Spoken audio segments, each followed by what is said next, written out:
માવઠાએ ખેડૂતોની આશાઓ પર પાણી ફેરવી નાખ્યું છે। એક તરફ ખેડૂતો તંત્ર દ્વારા મદદની રાહ જોઈને થાક્યા છે અને બીજી તરફ કેટલાક ઉદ્યોગપતિઓ ભામાશા બનીને આગળ આવ્યા છે। જૂનાગઢના બાદલપુરમાં માવઠા બાદ ખેડૂતો પર આફ ફાટવાની સ્થિતિ છે।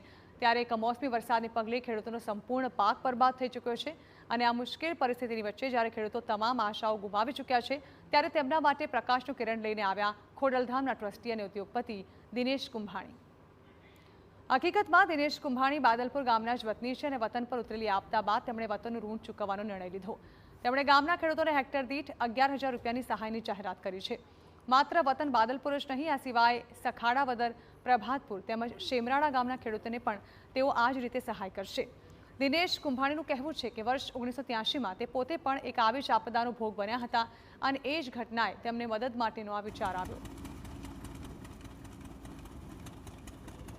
1983માં આ જ વિસ્તારમાં આ રીતનું એક સાયક્લોન આવ્યું હતું અને એ દિવસે અમે ખૂબ નાની એવી અમારી ઉંમર હતી, કહેવાય કે 10-12 વર્ષની, અને ત્યારની પરિસ્થિતિ જોઈએ ને તો ખાલી પહેરે લુગડે અમે લોકો માન બચ્યા હતા।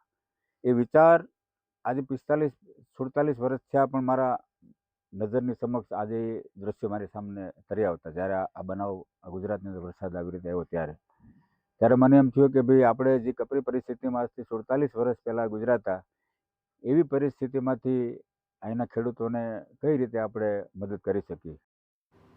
તો દિનેશ કુંભાણીની જાહેરાતને પગલે 4 ગામના લગભગ 1200 ખેડૂતોને સહાય મળશે। ખેડૂત પાસે હેક્ટર જમીન હોય કે તેનાથી વધારે જમીન હોય, તમામને હેક્ટર દીઠ 11,000ની સહાય મળશે। દિનેશ કુંભાણીની આ મદદના લીધે ખેડૂતોમાં ખુશીનો માહોલ છે।